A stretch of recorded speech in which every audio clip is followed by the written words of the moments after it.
Hi, everybody. It's April Biss. I am going to be talking about your discussions for week 2. So great job for those of you who actually submitted on time, and that was by midnight on Wednesday. Good job. Don't forget to also respond to peer posts before Sunday to get the most points and to gain the most out of the discussion as well. For those of you who still have not posted your initial discussion, get those in as soon as possible so that you can also gain the most out of the discussions this week. So good job for those of you who are on time, and for those of you who are struggling a little bit, hopefully this video will help you think of some ideas to start your discussion. Okay, so let's go forward here. So for discussion 1, week 2, basically we're going to be looking at comparing the Adobe Creative Suite to other possible software that's similar that's outside of the Adobe Suite. So in your prompt in the discussion, I'm going to share my screen here, so hold on one second. It talks about locating, first of all, it talks about locating your Adobe Creative Cloud desktop application. If you don't know where that's at, let me go ahead and share my whole entire screen here. I'll point that out to you guys. So at the very top right-hand corner of your computer bar, it should look like a little link.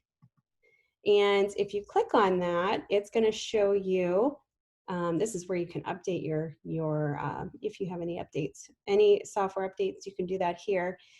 All apps basically are just showing you all the Adobe apps that are available. Now, it's not good to install the ones that, that you're not working with, just because you don't want to bog down your computer. So just stick with what you need for your classes for now. But you can definitely peruse through here and take a look at all the other options. You have the photography category, lots of really cool apps in there, Lightroom Classic, Portfolio, there's Spark. You go to design and layout, same thing. You can see the Photoshop, Illustrator, InDesign's in there, Adobe DC, InCopy, Dimension, Bridge. Here's Adobe Fonts, Adobe Color, Adobe Stock.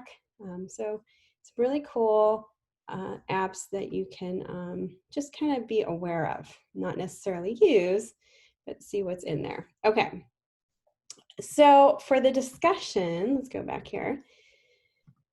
It's talking about you imagining, let's imagine that you're starting a position as a graphic artist for Universal Studios Orlando theme park, and they're using non-Adobe based products for large-scale designs throughout the park. You've been tasked with designing Halloween Horror Nights material for the haunted house images. That'd be kind of cool. How could you use Adobe-based software to enhance the production and convince the company that non-Adobe-based products won't produce the best effects or at all? Explain your reasoning. So I think what a good thing to do is kind of start your initial post by maybe posting a question and then answering that question. And it could be the comparison of a specific software, and then you could go in to explain this is the reason why using the Adobe Creative Suite versus non-Adobe Creative Suite software is beneficial. Now, I have a link here that I'm going to share with you in this discussion video, and I'll post it in the discussions as well. And this link is logosbynick.com, and what's really neat about this, it actually goes through the pros and cons of specific programs, including Inkscape versus Illustrator versus CorelDRAW. And this is a 2019 comparison. I'm sure you can find also updated articles as well. But what's neat about this, it actually explains what these are. So Inkscape, it goes, lists the pros and then lists the cons. So that's great. Very easy to see. Who should learn Inkscape? So it kind of gives you who would actually want to use it.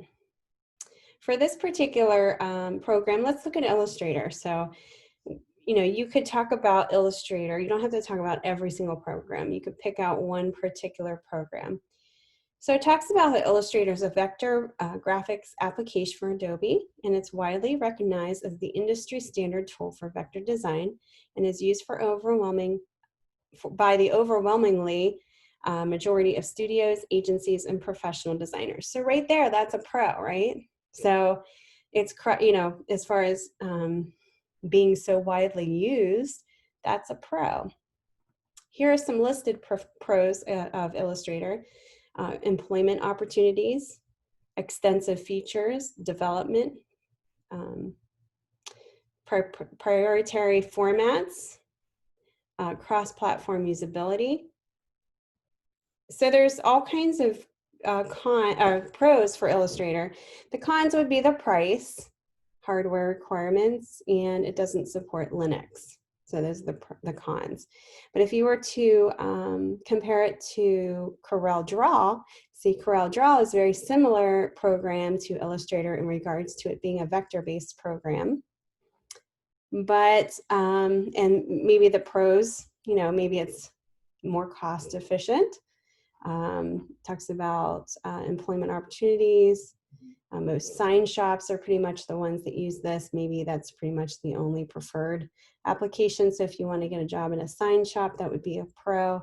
The cons would be just because it's used at sign shops, not everybody's going to use it. So a lot of ad agencies, for example, probably use Illustrator over Inkscape Windows only. So that's another thing. If you are, you know, if you want to have this program, you're going to have to use it on Windows only. And then cross-platform, much like Inkscape, you'll have trouble using it with Adobe's proprietary formats. So it's kind of it doesn't work well with the other Adobe programs. So, you know, that would be a really great case to tell, you know, to support your argument, I should say, in your discussion about how you really, you know, would push using the Adobe programs versus non-Adobe programs, because even though it might be a little bit more costly, it will save them money in the end, because they all kind of work together, all the apps within it. And it's so widely used that if they need to maybe export any work, other places are going to easily be able to pick it up without having any issues with that. So, you know, just kind of think about those specific pros and cons, list those, and that will help you gather the information so that you can kind of give a nice synopsis of how you could push for, if you were speaking to Universal Studios Management Company, that you can let them know, hey, this is the way to go. It's just going to be easier. It might cost a little bit more, but in the end, you know, actually probably will be more cost effective because you're not going through all the problem solving. So those are some ideas there. That link, I will provide you this website link in the discussion video post below this video, so that you guys can definitely access that if you want to use that as a reference too. But have fun with this. Make sure, like I said, if you have not posted your initial post yet, it's already Thursday, so post those as soon as possible to get, you know, possible points. All right, guys, thank you.